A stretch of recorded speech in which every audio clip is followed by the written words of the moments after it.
Hello बच्चों, good evening. कैसे हो आप लोग। आज मैं आपको बताने वाला हूं कि रेलवे ग्रुप डी में कौन कौन से टॉपिक इंपॉर्टेंट हैं और किस टॉपिक पे ज़्यादा हमको काम करना है। जैसे कि क्या होता है ना कि किसी भी वनडे एग्ज़ाम को लेके बच्चों के मन में कन्फ्यूजन होता है कि क्या पढ़ा जाए क्या छोड़ा जाए। तो आज मैं रेलवे ग्रुप डी का जो एग्ज़ाम है जो अभी होने वाला है, एनटीपीसी का एग्ज़ाम फाइनल हो चुका है, उसके बाद ग्रुप डी का एग्ज़ाम आपके सामने लगा है और अभी तो कोई ऑफिशियल डेट नहीं आया हुआ है, लेकिन ये अनुमान लगाया जा रहा है कि आने वाले समय में 10 से 15 से 20 दिन में आपके ऑफिशियल डेट आ जाएंगे और एग्ज़ाम कब से होगा ये सारी बातें आपसे बता दी जाएंगे और बस वेट करिए। उसके पहले अपनी तैयारी को चरम सीमा पे पहुंचाइए और आपको ज़्यादा मेहनत करनी है। देखो, ग्रुप डी में 25 क्वेश्चन मैथ के पूछे जाएंगे। कितने क्वेश्चन भाई? 25 क्वेश्चन मैथ के पूछे जाएंगे और मैथ पे मैं चर्चा करने वाला हूँ कि कौन कौन सा सेगमेंट आप पढ़ लीजिए, किस किस टॉपिक पे ज़्यादा मेहनत कर लीजिए, जिससे हो सकता है कि आपका नैया पार हो जाए। भाई हमको अपना काम से मतलब है, हमारा अपना काम हो रहा है, हमें और बाकी चीज़ों से नहीं मतलब है। अगर मेरा सिलेक्शन हो रहा है, जितना पढ़ाया जा रहा है, जितना पढ़ रहे हैं, इससे सिलेक्शन अगर मेरा हो जा रहा है तो मुझे बहुत ज़्यादा लेना देना और चीज़ों से नहीं है। तो मुझे उन टॉपिक पे बहस करनी है, उन टॉपिक पे चर्चा करना है, उन टॉपिक पे सोचना है, उस टॉपिक पे हमें काम करना है जिस टॉपिक से ज़्यादा क्वेश्चन हमारे एग्जाम में आते हैं। हम बात तो सब पे करेंगे कि कहाँ कहाँ से क्वेश्चन आते हैं, लेकिन उन 8 से 9 इंपॉर्टेंट टॉपिक की बात करेंगे जहाँ से क्वेश्चन आपके 80 से 90% मिल जाते हैं।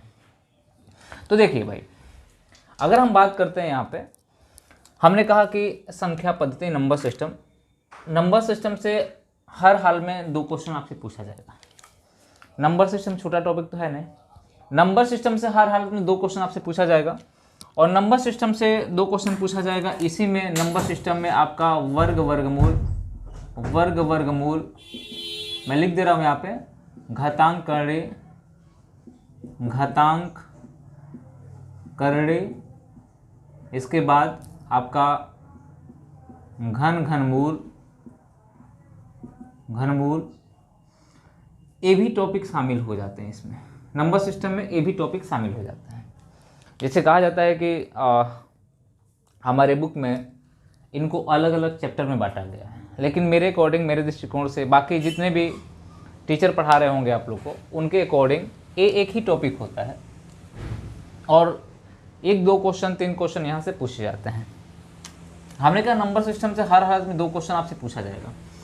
आपके रेलवे ग्रुप डी के एग्जाम में हर हालत में 2 क्वेश्चन पूछा जाएगा। अभी तक के एनटीपीसी के पेपर में हम लोगों ने एनालिसिस किया है कि कहाँ कहाँ से किस टॉपिक से क्वेश्चन पूछा गया। इसके पहले 2018 वाले में भी एनालिसिस किया गया था कि कहाँ कहाँ से क्वेश्चन पूछे गए थे। तो उसी बेस पे आपको बताया जा रहा है कि कहाँ कहाँ से क्वेश्चन पूछे जाएंगे और किन क्वेश्चनों पे आपको ज़्यादा काम करना है। और मेरा दावा है कि 100% मैं आपको बेहतर बताऊँगा, 100% बेहतर बताऊँगा और इतना काम करके जाओगे तो आपका सिलेक्शन हो जाएगा। बस काम आपको करना है, बताना मेरा काम है। हमने कहा कि जब नंबर सिस्टम पढ़ोगे तो नंबर सिस्टम में कैसे पढ़ोगे भाई, ये भी जान लो कैसे पढ़ना है आपको।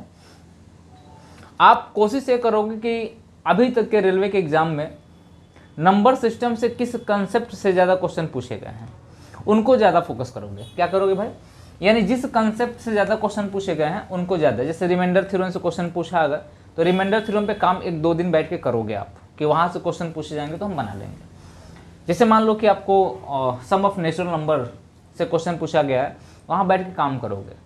यानी मेरा कहने का मतलब जिस कंसेप्ट से ज़्यादा क्वेश्चन पूछा गया उस पर काम करोगे। यानी 2 क्वेश्चन यहाँ से फिक्स कर लेना। फिर परसेंटेज से आपको ज़्यादा क्वेश्चन तो नहीं, परसेंटेज से 1 क्वेश्चन पूछा जाए। क्यों भाई? परसेंटेज में परसेंटेज, प्रॉफिट लॉस और साधारण ब्याज, चक्रवृद्धि ब्याज, तीनों एक साथ आ जाते हैं।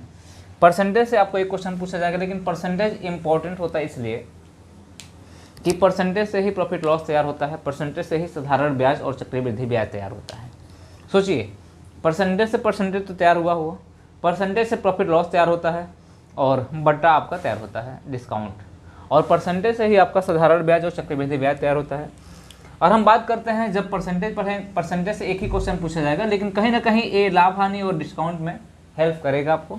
और प्रॉफिट लॉस से हर एग्जाम में 2 से 3 क्वेश्चन, लेकिन रेलवे ग्रुप डी के एग्जाम में 1 से 2 क्वेश्चन पूछा जाएगा, मैक्सिमम 2 और मिनिमम 1 क्वेश्चन पूछा जाएगा।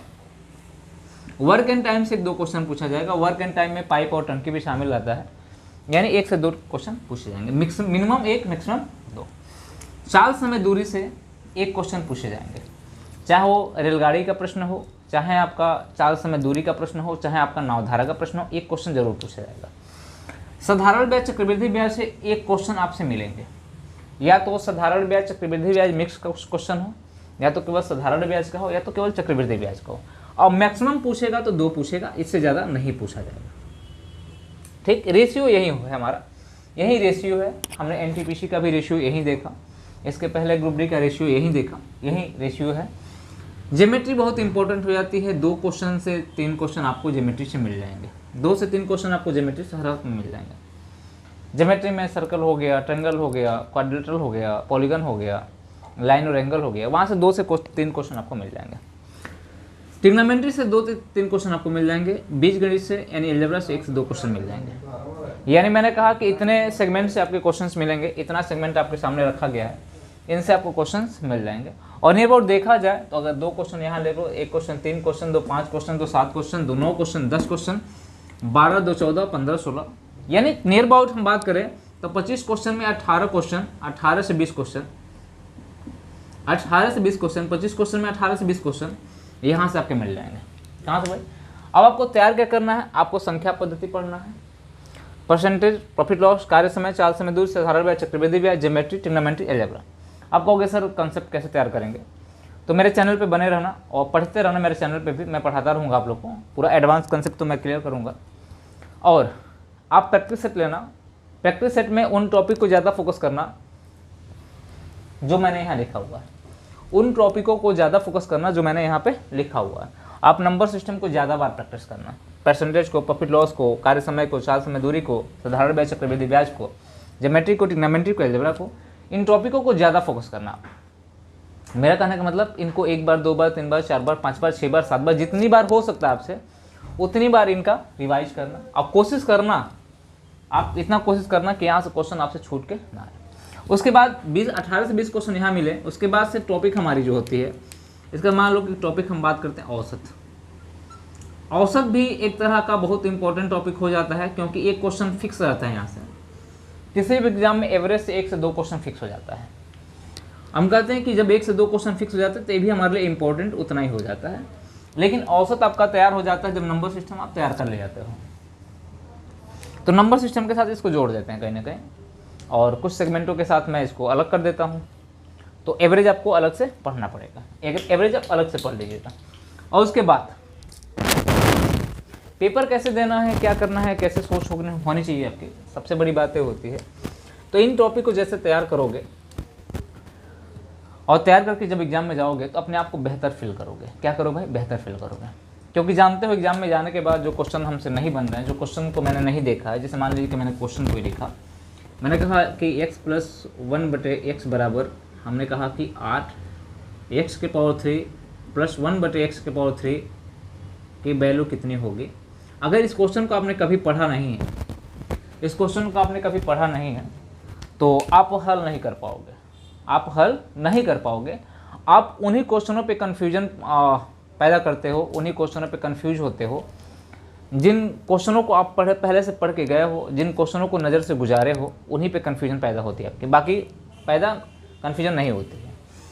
तो मेरे भाई, अगर आपको ये चीज़ें अच्छी लग रही है, मैं आपको बता पा रहा हूँ कि हाँ इन टॉपिक को फोकस करना है मुझे रेलवे ग्रुप डी में, और बहुत जल्दी आपके रेलवे ग्रुप डी का एग्ज़ाम होने वाला है। बहुत दिन कट गए, बहुत थोड़ा सा दिन बचा हुआ है, आपके एग्ज़ाम हो जाएंगे। इन टॉपिक पे ज़्यादा फोकस करना, एग्ज़ाम में कूल माइंड होके जाना, एकदम पूरा कूल माइंड होके। और जब टॉपिक आपका तैयार रहेगा तो हमेशा कूल माइंड होके जाओगे, नहीं तैयार रहेगा तो कभी नहीं जाओगे। कूल माइंड होके जाना, और कोशिश ये करना, कोशिश ये रहे आपकी कि आपका जो प्रेजेंटेशन हो, जब आपका प्रेजेंटेशन, तो हर जगह आप कहते हो कि सर यहाँ पे कैसे प्रेजेंटेशन, क्वेश्चनों को प्रेजेंट करने का जो तरीका हो वो बेहतर हो। और बेहतर कब हो सकता है? जब रूम पे आप उस क्वेश्चन को कई बार कई तरीके से आपने हल किया। कोई व्यक्ति आपसे कब डरता है? जब आप मजबूत उस पर हावी होते हो। क्वेश्चन आपसे कब डरेगा? जब आप उस पर हावी हो। आप किसी व्यक्ति से क्यों डरते हो? क्योंकि वो व्यक्ति आप पे हावी है।